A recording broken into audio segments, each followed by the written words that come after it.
Hey grade 8s, welcome to your Wednesday math lesson. In our last lesson, we were talking about addition problems and addition and subtraction problems and balancing out equations. So for example, we have a problem on one side of the equal sign. We have to find the number that could fit into the blank on the other side in order to make it balance. The only way we can make it balance is if the numbers are the same.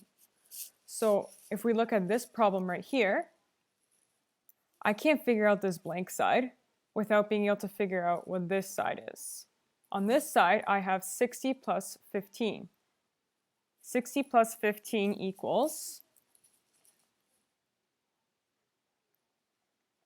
75. So on this side of the equal sign, I have 75. That means something minus 25 has to equal 75. How can I figure out what that is?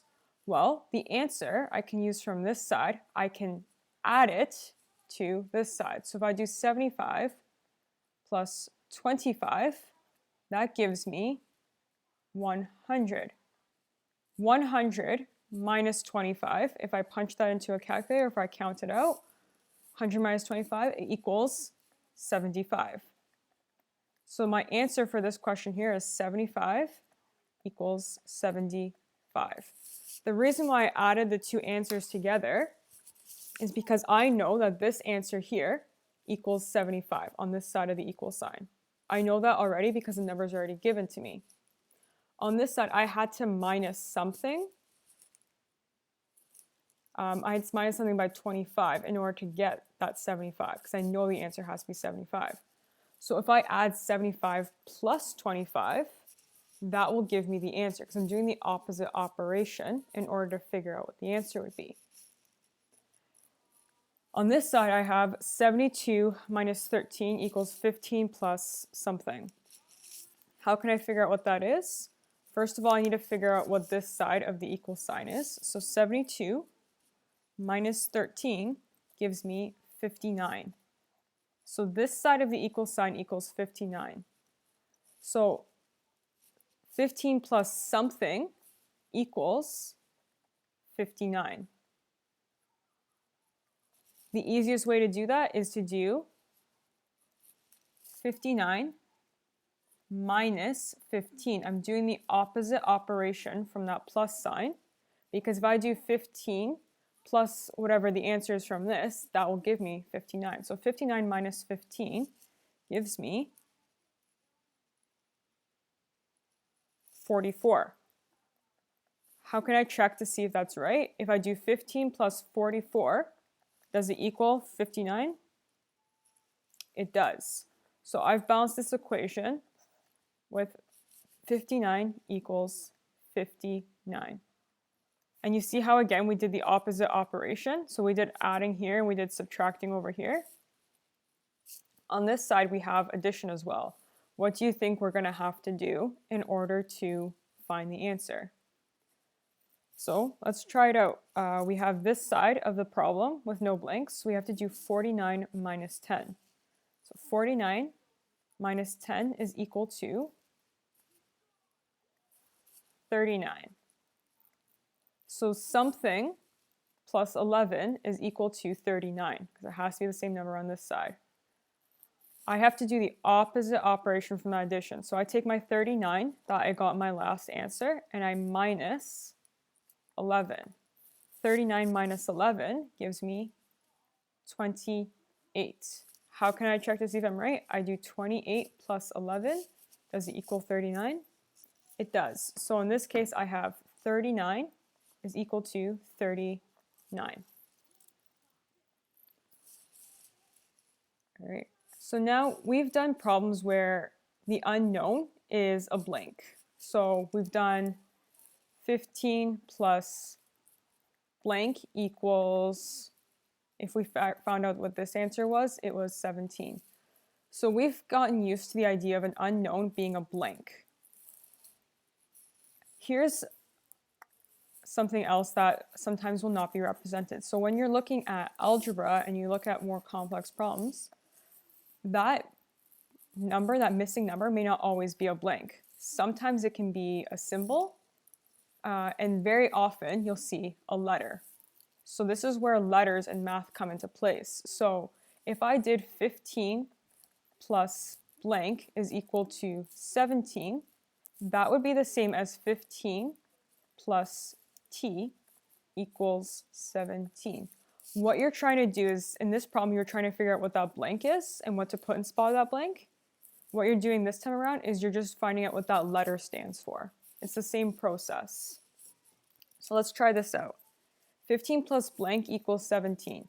So 15 plus something equals 17. How can I figure that out? I do the opposite operation if I do 17 and I minus this number because I had to plus it over here. So 17 minus 15 equals 2. So this blank represents the number 2. What about here? What does t represent? So I do the same process. I can do 17 minus 15, or if I wanted to, I could just count 15, 16, 17. And that equals 2. So in this case, t equals 2. So this is how you would represent problems like this. So sometimes you would see letters in place. You're just trying to figure out what those letters mean, what they equal in that problem. So let's do a few more problems.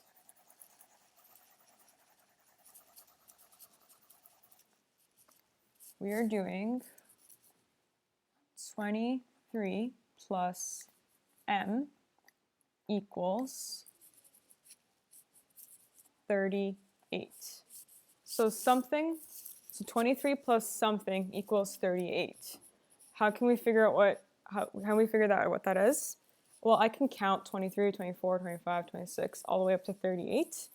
Or I take my 38 and I do the opposite of addition, which is subtraction, and then I use my last number here, and that will give me what my missing number is. So 38 minus 23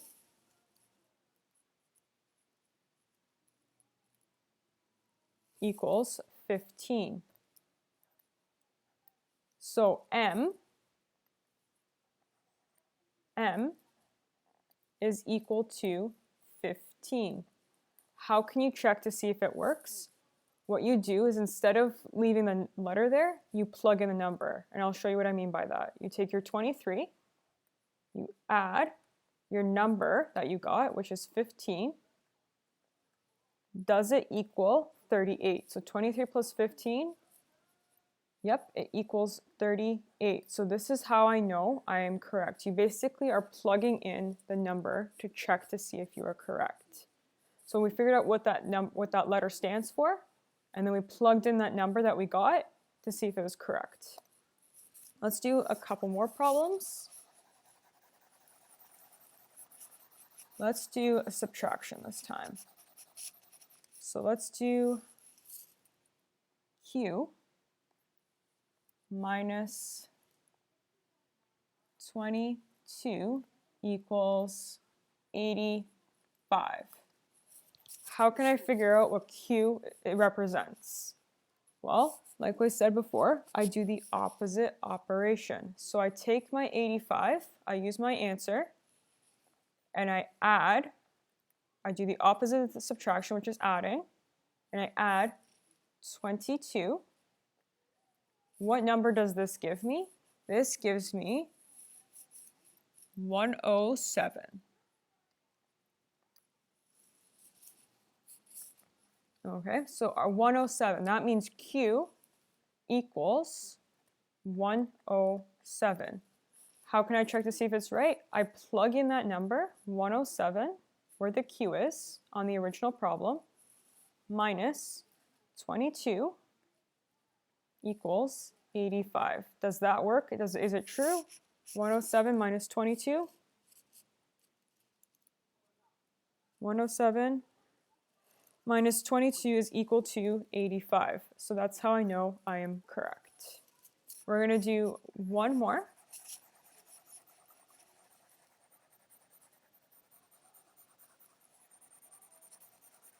So we're going to do Sometimes you'll even see problems like this. So I'll show you an example of what I mean. You'll see 15 plus 28 equals A. What that means is you're doing your regular problem. You do 15 plus 28, and that will tell you what A is. So 15 plus 28 equals 43. So 15 plus 28 equals 43. So therefore, A is equal to 43. And there you are. So that's what you're going to be doing today, is you're going to have a few addition and subtraction problems that have letters in place of where the blanks were, like you saw last time. And you are solving what those letters represent. So where can I plug in those letters? What do those letters mean? So in my first problem, I found out T is equal to 2. My next problem, I have the letter M, and I find out it's equal to 8. And different things like that. So that is your goal for today, and that's what your worksheet is going to be based off of. As always, let me know if you have any questions whatsoever, and I will see you on Friday.